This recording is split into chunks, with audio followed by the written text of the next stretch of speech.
puasa, terkhususnya saat ini adalah orang Katolik, orang Kristiani ya pada umumnya sedang berpuasa. Yang menarik adalah berpuluh-puluh tahun atau beratus-ratus atau beribu-ribu tahun orang Kristiani itu sebenarnya ada puasanya, yaitu 40 hari. Tetapi tidak banyak masyarakat kita yang tahu, tidak banyak orang yang tahu bahwa oh ternyata di orang Kristiani juga puasa ya. Karena di dalam puasanya orang Kristiani itu memang banyak orang tidak tahu. Orang yang non Kristiani wah tambah tidak tahu itu. Seolah-olah bahwa orang kira bahwa orang Kristiani itu tidak puasa. Ternyata enggak. Dia berpuasa, bahkan dia berpuasanya selama 40 hari. Itu berstandar pada puasanya Yesus Kristus zaman dulu. Dia berpuasa 40 hari, 40 malam. Cuman yang berbeda adalah materi puasanya, apa yang dipuasakan, bagaimana cara berpuasa. Saya pikir orang Kristiani memang harus seperti itu, karena ada landasan teologisnya orang Kristiani bahwa berpuasa itu hendaknya orang lain tidak boleh tahu. Kalau orang lain tidak tahu maka pahalanya ada dibalas oleh Tuhan. Tetapi kalau orang lain sudah tahu maka pahalanya lewat orang lain yang tahu itu tadi. Itu adalah landasan Bibelnya. Sama halnya dengan berdoa. Berdoanya orang Kristiani juga agar orang lain tidak boleh tahu. Jadi kalau orang Kristiani berdoa itu malah disuruh masuk ke dalam kamar dan kuncilah pintu dan jendela. Di sanalah Anda akan berbicara hanya dengan Tuhan yang tahu. Jadi orang lain tidak boleh tahu juga. Jadi antara doa dan puasa itu di ajaran Kristiani itu memang membuat orang lain tidak boleh tahu. Kalau orang lain sudah tahu maka pahalanya sudah selesai. Orang akan memuji bahwa wah ini hebat bisa berpuasa, atau karena ini orang cukup spiritual atau kehidupan rohaninya baik gitu. Seringkali dalam keluarga Kristiani termasuk saya ini juga tidak tahu bahwa istri anak saya itu puasa hendaknya atau mereka berpuasa apa juga saya tidak tahu. Mereka juga sama tidak tahu bahwa saya berpuasa atau tidak, atau saya sedang berpuasa apa. Itu mereka juga tidak tahu. Jadi jangankan orang luar ya, orang dalam rumah saja tidak tahu loh, saling tidak tahu, belum tentu orang tahu. Karena diterapkan bahwa hendaknya berpuasa itu orang lain tidak boleh tahu. Dan supaya orang lain tidak tahu maka hendaknya jangan memberitahukan dan jangan mengekspresikan sebagai orang yang berpuasa misalnya wah lapar, haus gitu, tidak boleh.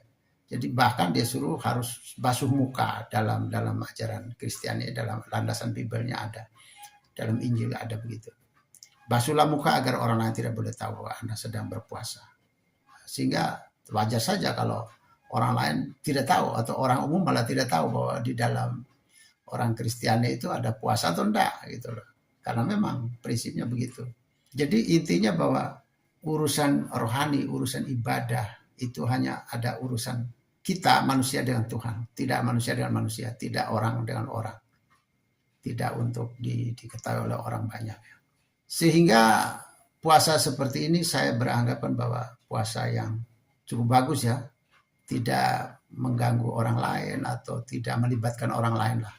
Orang yang tidak berkepentingan tidak terlibat. Jadi hanya dia yang mengatur dirinya sendiri. Sehingga masyarakat umum atau publik atau negara atau masyarakat atau kampung itu tidak pernah ada urusan, tidak pernah ada yang diatur-atur agar wah ini tidak boleh begini atau tidak boleh begitu. Warung kamu harus tutup supaya orang lain yang sedang berpuasa, orang Kristen yang sedang berpuasa tidak boleh terganggu atau apapun, tidak ada. Semua berjalan secara normal seperti biasanya saja. Yang harus menyesuaikan diri adalah orang Kristiani yang berpuasa, itulah yang dia harus menahan diri. Meskipun dia lewat terus ada orang makan, dia juga berjuang untuk tidak boleh tergoda. Tidak masalah. Jadi kalau ada orang minum tidak masalah juga.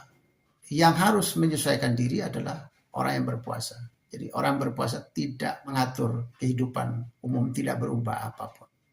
Yang perlu diatur adalah hatinya sendiri, mentalnya sendiri, kelakuannya sendiri. Tidak perlu mengatur yang lainnya.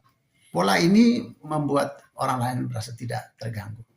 Saya kira orang lain tidak terganggu, tidak ada bunyian apapun, tidak ada perintah-perintah apapun, tidak ada mengatur kios-kios, toko-toko, tidak ada mengatur. Bagi orang Kristiani saya pikir mereka harus menganggap diri bahwa semua makanan yang ada ini adalah godaan. Bahkan orang yang mengajak makan mereka juga sebagai godaan, bahkan bila perlu setan dalam tanda petik. Dan godaan ini perlu, atau setan itu perlu. Kalau tanpa godaan, maka iman, kekuatan iman kita manusia itu susah diukur. Kita mau mengatakan bahwa kita beriman hebat, beriman kuat, bagaimana? Uang memang tidak ada. Misalnya zaman dulu ya, saya kan pada waktu zaman mahasiswa kan seringkali tidak makan juga. Tapi tidak makan itu karena uang tidak ada. Bukan karena saya mau hebat berpuasa, enggak. Uang tidak ada. Jadi orang yang tidak makan di saat semuanya tidak ada, di saat uang tidak ada, di saat makanan tidak ada, itu tidak hebat. Yang hebat itu adalah orang berpuasa di saat makanan ada, di saat uangnya ada. Bahkan di saat orang lain makan di depannya. Itu baru hebat.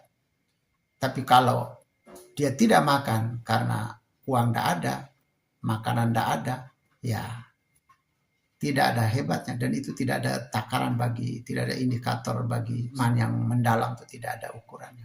Ukuran iman yang mendalam adalah ada tantangan, ada godaan, ada setannya, ada penggodanya. Itu baru dikatakan iman yang mendalam. Misalnya dalam sebuah rumah, makanan tidak dibeli, tidak dimasak lagi. Atau orang lain tidak ada yang makan, dilarang makan dalam rumah ini. Saya punya rumah. Maka tidak bisa dikatakan saya hebat dalam berpuasa. Saya iman hebat, enggak. Memang enggak ada. Saya mau hebat dari mana? Kalau ada dan saya tidak makan, itu baru hebat. Jadi itu saya pikir puasa dan etika publik ya. Silakan Anda memilih sendiri waktu dan jam dan apapun materi yang Anda mau berpuasa. Tapi tidak untuk mengatur perubahan hidup publik. Kehidupan publik, kehidupan masyarakat umum itu tidak boleh diatur-atur agar berubah. Kalau semua berubah dan menyesuaikan diri dan memelihara lingkungan agar tidak tersedia, maka dalam ajaran Kristiani selesailah sudah pahalamu. Karena pahalamu dengan diketahui oleh orang lain, maka semua sudah tidak jadi ukuran iman. Orang beriman harus ada tantangan, harus ada godaan. Konsep ini berarti kita ini hidup bukan meniadakan godaan, bukan mengusir setan, bukan juga untuk menutup warung, bukan juga melarang orang lain tidak boleh makan, minum di depan kita, tidak. Tetapi kita sendiri yang mengatur diri agar meskipun ada makanan, ada orang makan minum di depan saya tidak tergoda. Disitulah dalam ajaran Kristiani inilah pahala tertinggi. Puasa dan etika publik terpenuhi.